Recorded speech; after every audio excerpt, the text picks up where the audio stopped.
Boa noite, amigos, boa noite, amigas. Sejam todos muito bem-vindos ao Evangelho no Lar da Associação Espírita Fé e Caridade de Florianópolis. É sempre muito bom estarmos aqui reunidos aos domingos, às 20 horas, para juntos fazermos a prática do Evangelho no Lar. Nós, na semana passada, encerramos o capítulo 5 do Evangelho segundo o Espiritismo, e damos sequência à nossa prática agora com o capítulo 6. Então, seguimos aqui o roteiro. Evangelho segundo o Espiritismo também, que consiste na prece, a leitura de um trecho do Evangelho, comentários, a prece final, com uma irradiação e com o uso da água fluidificada também, que sempre faz muito bem.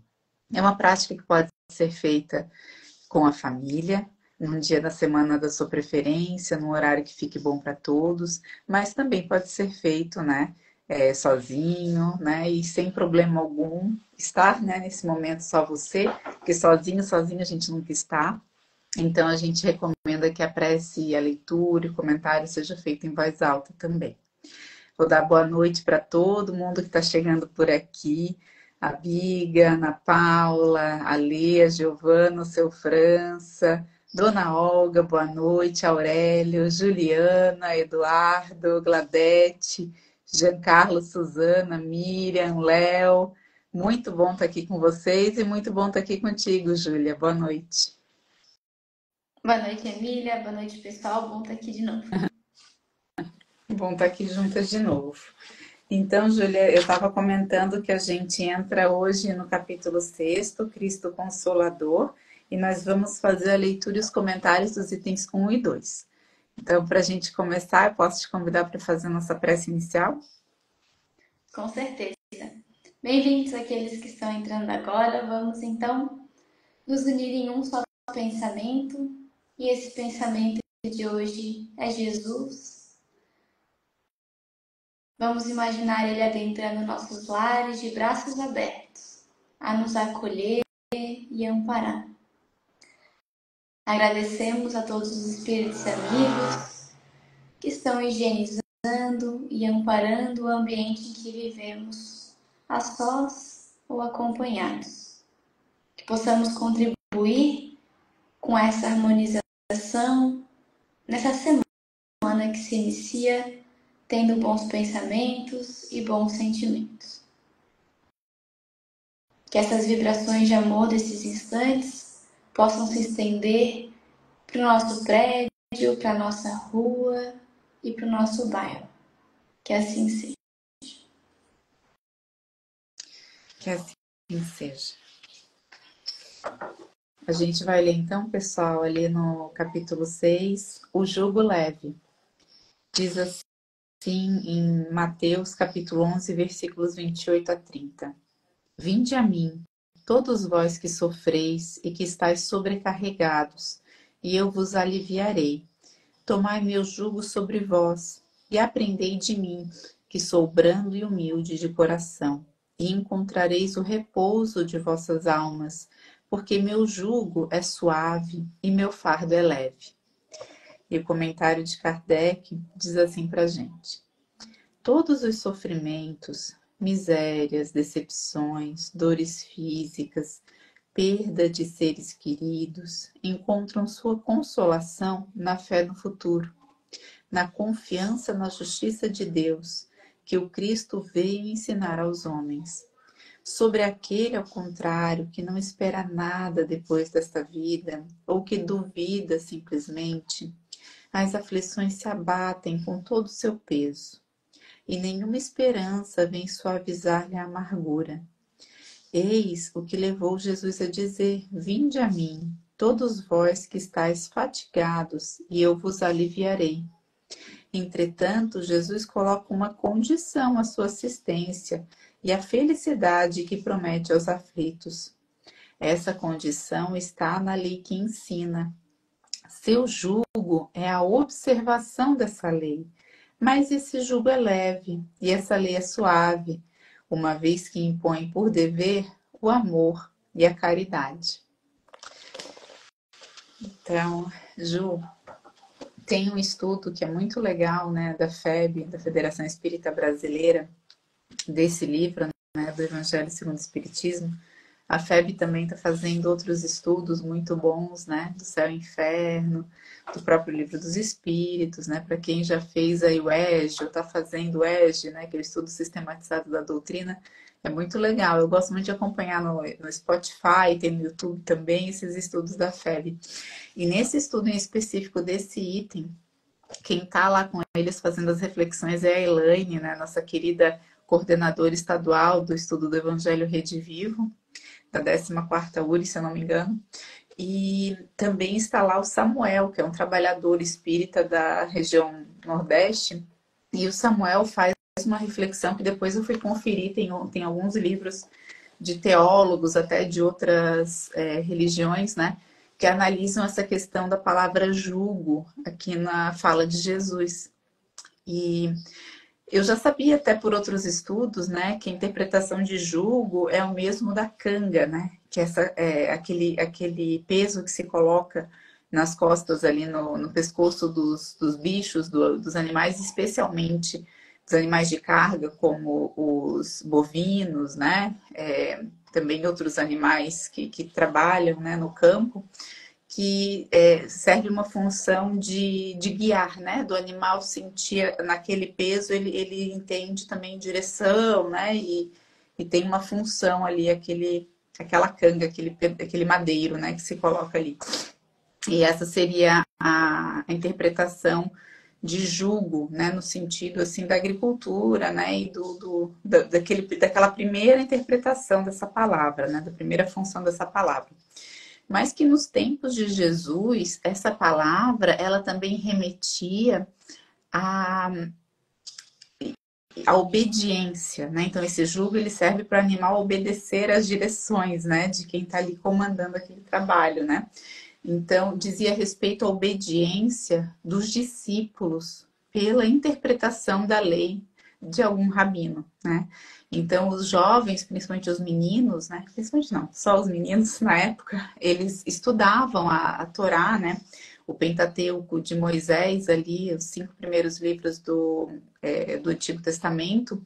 E quando eles atingiam uma certa idade, aqueles que bem desempenhavam ali até os 14 anos, né? Eles estariam ali aptos a seguir um rabino daquela região em que eles morassem, ou até se deslocar para outra região para seguir algum rabino, alguém de bastante renome.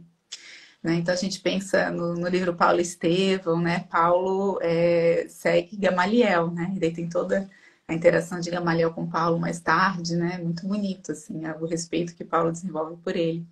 E os meninos tinham essa prerrogativa ali da tradição da época. E o rabino exercia o seu jugo. O jugo do rabino era a interpretação dessa Torá por parte daquele estudioso, né, daquele rabino, e as regras, as leis que ele colocava para os seus seguidores, para os seus discípulos, né? Então, Jesus, quando ele usa essa palavra jugo, ele vai usar sim nesse sentido de obediência, mas também nesse sentido de obediência a regras, a interpretação de uma lei. E que lei é essa, né? A gente pode pensar que Jesus tinha como discípulo quem? Será que precisava estudar, decorar livros para seguir Jesus? Não, né? Os seguidores de Jesus éramos, né, todos os espíritos da terra, todos aqueles que quisessem estar perto dele, né? Desde daquela época e até hoje, né? Então, para seguir Jesus, basta interpretar a lei, né, da maneira como ele nos apresenta. E que lei é essa? É a lei de Deus, né? E é a lei de amor, justiça e caridade. Então, quando Jesus nos coloca, né, o meu jugo é leve, é por isso, né? É porque de fato, né, não diz respeito a modificação de hábitos, né? Não diz respeito a gente se privar, né? Ou seguir regras muito rígidas. Bastaria a gente seguir, né? Amar a Deus sobre todas as coisas e ao próximo como a nós mesmos. Eu gosto quando tu traz da lei divina, né, Emília? E também pode ser chamada como lei natural, tá? Enfim, nas diversas obras espíritas. Ela é natural porque ela é natural mesmo, mas o nome não é à toa, né? Ela é natural para todo mundo. Então é natural da gente ser justo, ser caridoso, ser amoroso. Só que às vezes a gente vai lá e se desequilibra, né? E por isso que o sinônimo ali, o significado de jugo também, nos animais também é legal, né? É para, de certa forma, equilibrar ali aquilo em cima do animal para que ele não se desequilibre. Então, é natural a gente seguir as leis de Deus. E olha só o que Jesus nos pede, nem nos pede, né, Emília? Ele nos convida. É o que tu falou, fazer aos outros o que gostaria que a gente fizesse, é amar a Deus, amar o próximo, é uma lei, que ela é uma lei de amor, não de privação, de punição. Por isso que é leve, né? Pode não ser fácil, né, Emília? Dizer que é fácil é outra história. Mas é leve, e muito melhor, e sempre quando tem o meu é melhor, o meu é mais leve, é mais pesado, parece que está comparando, né, Emília? Se o jugo de Jesus, então, que ele nos apresenta, é mais leve, tem outras opções para a gente seguir? Outras opções de jugo. Que é, por exemplo, o jugo das paixões, da matéria, e é muito mais pesado. Pode ser muito mais legal. Pode ser muito mais assim, é isso que eu quero, é esse caminho. Pode ser, mas é muito mais pesado. E não é ali que está a felicidade, né? Mas eu queria bem rapidinho dar um passo para trás para o início ali da passagem de Mateus, que fala: Vinde a mim, todos vós que estáis aflitos e sobrecarregados, que eu vos aliviarei. A gente estava falando até agora da bem-aventurados os aflitos, né? Então, sobre a aflição, a gente já gabaritou aqui. Eu acho muito lindo, Emília, porque Jesus vira para a gente e fala: Vinde a mim. Jesus está nos convidando a ir até ele. Por quê? Porque ele não pode vir até nós. A gente precisa fazer essa movimentação. A gente precisa levantar e ir em direção dele. E ele está ali esperando, de braços abertos, para quê? Para nos aliviar.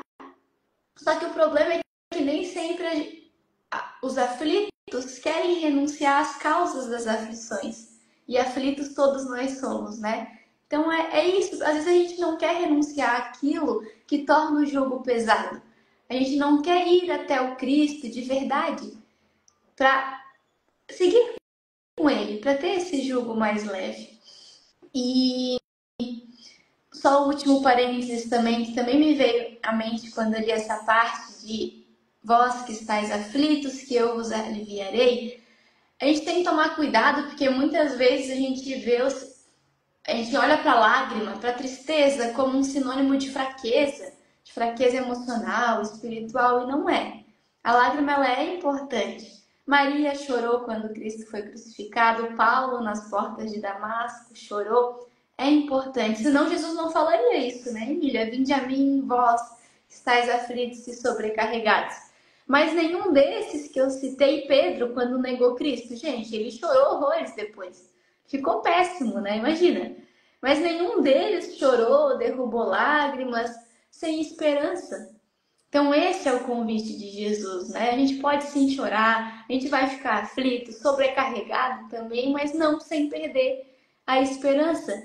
Porque quando a gente experimenta esse jugo leve de Jesus, a tristeza se transforma em fortaleza para as nossas almas. A gente continua chorando, continua difícil, a gente continua com saudade, enfim, mas ainda com esperança, com essa fortaleza moral que só Jesus, né, Emília? Não tem outro jeito, só Jesus pode nos proporcionar isso. É interessante isso que você traz, né? Que não é um caminho, né? É o caminho. Né? No Luz Imperecível, que é um trabalho muito bonito, né? O estudo interpretativo do Evangelho, com a coordenação do seu Honório Onofre de Abreu, né? Que deu origem ao estudo do Miudinho, né? Lá em Minas Gerais. Quando ele fala da interpretação desse trecho, né? Sobre Vós o meu jugo, Seu Honório fala exatamente isso, que se Jesus fala no jugo dele é porque há outros tipos de jugo. E aí ele remete logo a não poder servir a Deus e a Mamon, né? Como servos de Jesus, nos libertamos com o bem. Como servos do mundo, nos escravizamos ao erro e à viciação. Então, é esse contraste, né? Aceitando o jugo dele, não entramos num processo de submissão ou sujeição, porque a sua mensagem de amor tem característica de espontaneidade, de aceitação. Então, não é obediência cega, né? É obediência pela compreensão do caminho, né? Pela compreensão da leveza que esse caminho nos traz, de fato, né? E quando a gente estuda lá no Evangelho Redivivo, lá no livro de Mateus, que é o livro 2, tá lá no tema 38, esse trecho, né? E a gente vai ver assim que hoje, né, como espíritas, está dito ali no livro, é inaceitável tentar conciliar interesses passageiros da vida material, muitos dos quais nos conduzem a tenebrosos e sofridos desvios da rota evolutiva, a melhoria espiritual que é oferecida pelo Cristo. Precisamos estar atentos, pois este tem sido nosso erro secular, unir o medíocre ao sublime, o atraso moral à melhoria espiritual. Cedo ou tarde teremos de fazer uma opção, pois o Cristo não é apenas um caminho, ele é o único caminho. Seu Gilvão, um pouquinho antes aqui, Ju comenta pra gente que no entendimento dele, né, jugo seria tomar conhecimento do sentido da vida, de conhecer e não perder o rumo da evolução espiritual, da luz, né? Então é bem isso. E nesse raciocínio, né, desse caminho, né, de assumir esse jugo com Jesus, me vem muito à mente que em muitos momentos a gente se afasta, né? É normal, né? É normal, a gente às vezes tá um pouco mais comprometido, vamos pensar assim, mais focado em agir no bem, em estar bem. E tem práticas que vão nos proporcionar esses lembretes, né? De, puxa, como é que eu quero viver minha vida? Como é que eu quero agir? Como é que eu quero decidir? Né? A prática do Evangelho no Lar é uma delas, que para mim, pessoalmente, ajuda demais, né? No dia a dia, na correria da vida, às vezes, assim, né, como mãe também, vem questões, né, da minha filha, assim, que eu paro, assim, gente, preciso refletir sobre isso antes de responder para ela, porque não são coisas simples. E aí vem o momento do Evangelho no Lar, e a gente abre uma mensagem e vem à tona realmente as respostas, né, o jeito de responder que eu gostaria de ter com ela, né, de conduzir, de ajudá-la a olhar, né, as questões e as dificuldades, né, sob um prisma mais esticado, né? Não somos aquele prisma curtinho, imediato, que às vezes é o que o mundo nos apresenta, né? E outras questões também, a gente ouve às vezes das pessoas que vão iniciar um estudo na casa, assim, ai, mas agora a minha vida não permite, né, que eu faça esse estudo. Ou então, puxa vida, é um compromisso, né? E nem sempre a gente se sente pronto para dar esse passo, porque não é um compromisso, né? O jugo é leve, mas como disse a Júlia, não é fácil, porque sim diz respeito a abrir mão, sim diz respeito a abrir mão do imediato, abrir mão daquilo que às vezes a gente acha, né? Que nos dá prazer, mas é prazer imediato.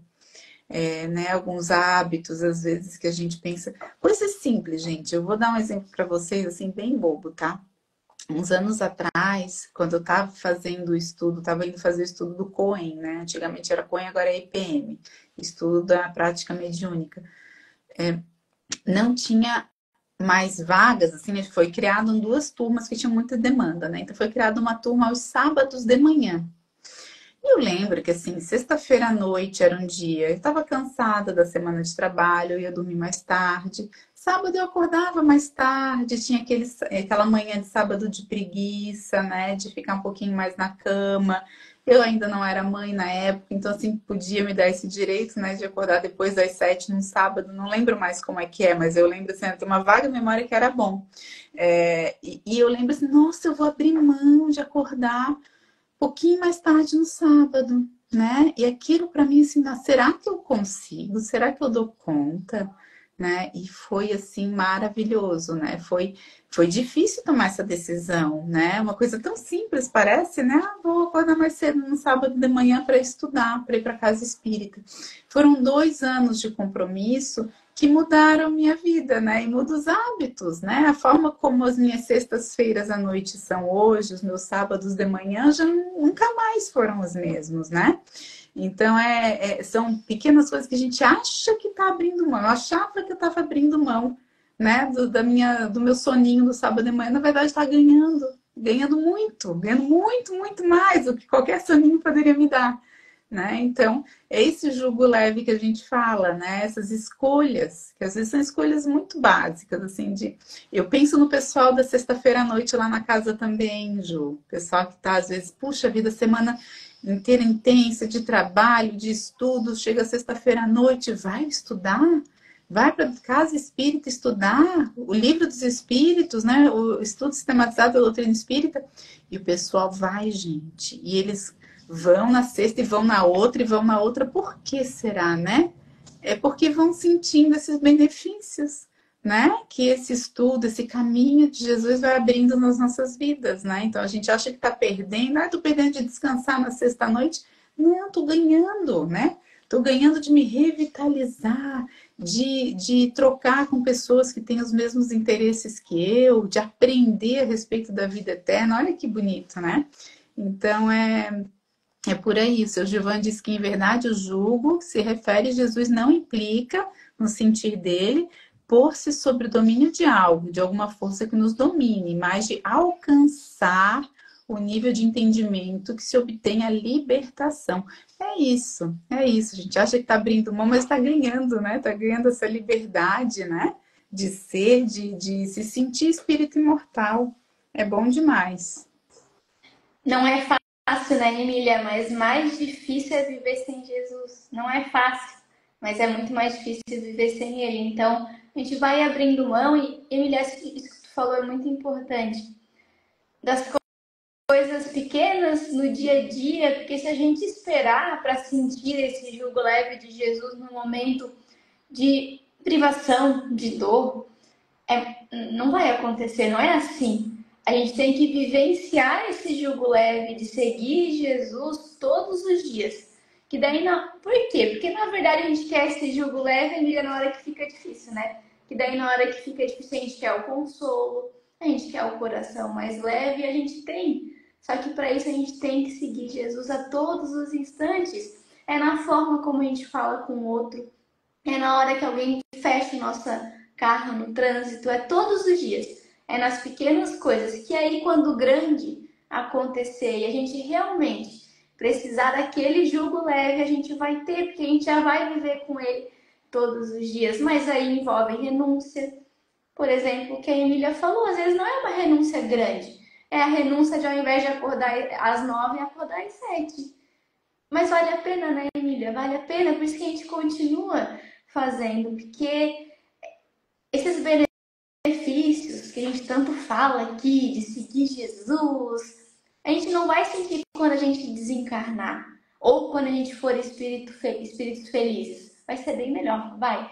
Mas a gente já sente agora, é imediato, é aqui. A gente costuma muito falar que a felicidade não é desse mundo, né, Emília? A gente não, enfim. Mas a gente já pode sentir um gostinho dessa felicidade aqui. Sim, se aqui já é bom, imagina quando a gente se tornar pessoas melhores. Para finalizar a minha contribuição, peguei uma frase do Chico, que ele fala assim, ó: do jugo forte ao jugo leve, há uma ponte difícil de ser transporta, a dos nossos hábitos. Então, gente, para a gente viver o jugo leve de Jesus, como está dizendo o Chico, a gente tem que mudar os nossos hábitos. Os hábitos dos dias a dia, das escolhas, do que a gente assiste, do que a gente ouve. Com que jugo estamos vivendo agora? Porque com algum a gente está vivendo. Se não está leve é porque não é do Cristo. Se está pesando nas nossas costas é porque a gente está escolhendo o jugo errado. Mas tudo bem, porque há tempo de mudar, né, Emília? E a gente pode. Eu não lembro se eu salvei essa frase, mas eu li. Salvei rapidinho, vou ler aqui para vocês de Emmanuel. Ele fala assim: podemos apresentar-nos com volumosa bagagem de débitos do passado escuro. Tudo bem, se até agora a gente errou, a gente pode se apresentar com essa carga de débitos. Mas desde o instante em que nos rendemos aos desígnios do Senhor, aceitando o seu dever e o dever da própria regeneração, avançamos para a região espiritual diferente, onde todo jugo é suave e todo fardo é leve. Então, a partir do momento que a gente decide mudar, a gente já passa a sentir esse jugo leve de Jesus. Nossa, é bem isso. Teve aqui a pergunta a respeito de que capítulo do Luz Imperecível eu mencionei, né? O que eu mencionei está no segundo parágrafo do capítulo 60, bem na página 130 aqui, tá? Mas tem menções também ao jugo leve no capítulo anterior, 59, e o 61 é só sobre isso. Vale a pena olhar lá. Ju, eu lembrei também na tua fala do que Emmanuel disse a Chico, né? Quando eles começaram a trabalhar juntos, que Chico ia precisar de 3 coisas, né? Disciplina, disciplina e disciplina. E aí tem uma frase muito conhecida de Emmanuel, né, que a gente na doutrina ouve e gosta de repetir, que a disciplina antecede a espontaneidade, né? E isso para mim foi um grande aprendizado, porque eu via muitas vezes as pessoas espontâneas até na fé, sabe? Até no agir, eu pensava assim, gente, como é que essa pessoa chegou lá? Né? Agora, depois de ler Emmanuel bastante, eu entendi, tá, então começa disciplina. Né? Não é algo natural, é natural, mas não é espontâneo. Para se tornar espontâneo, a gente tem que fazer aquilo que Alcione nos ensina também, né? Que é a gente, de fato, conhecer Jesus, conhecer a mensagem, meditar a respeito, sentir essa mensagem e viver. Né? Então, isso exige da gente esse tempo, essa dedicação, né? E Emmanuel fala disso lá no Fonte Viva, no capítulo 5, quando ele comenta essa frase de Mateus, ele diz assim, a gente ouve, né, o vinde a mim, né, de Jesus, a gente, é fácil ouvir, é fácil repetir, mas será que é fácil a gente ir, né? Vinde a mim, é fácil? Quão fácil é ir até ele? Pergunta Emmanuel pra gente, né? E ele diz assim, Jesus, o nosso Salvador, estende-nos os braços amoráveis e compassivos. Com ele, a vida enriquece de valores imperecíveis e à sombra dos seus ensinamentos celestes seguiremos pelo trabalho santificante na direção da pátria universal. Todos os crentes registram-lhe o apelo consolador, mas raros se revelam suficientemente valorosos na fé para lhe buscarem a companhia. Em suma, é muito doce escutar o vinde a mim. Entretanto, para falar com verdade, já consegues ir?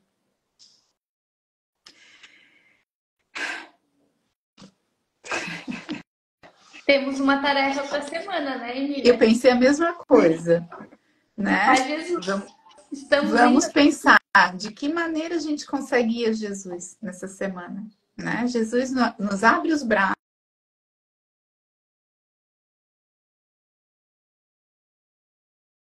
oferece, vinde a mim. Será que a gente está conseguindo ir? E de que maneira a gente vai, né?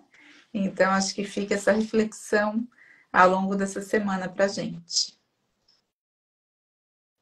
Muito bom.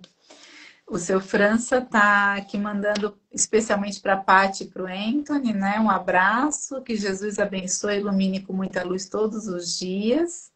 E fica aqui o nosso, né, abraço para todos aqui, todos os corações, né? Que seja uma semana de muita luz e muita paz. Vamos encerrando então o nosso evangelho de hoje. Convido a todos para se colocarem numa posição confortável e que a gente siga de corações unidos, com mais clareza mental após essas reflexões, podendo pensar a respeito desse vinde a mim.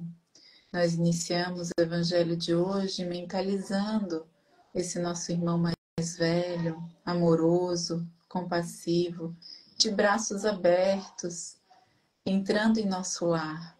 Que nós possamos, então, nesse momento, encerrar, nos imaginando, nos vendo, indo até Ele, indo até Jesus, porque Ele diz: vinde a mim. Mas nós precisamos, do nosso lado, agir, dar os nossos passos, trabalhar, pensar o bem, falar no bem, agir no bem. Que a gente possa, nessa semana, dar os nossos passos e ir até Ele. Que assim seja. Obrigada, Emília. Obrigada, pessoal. E até domingo que vem. Boa semana para Boa semana.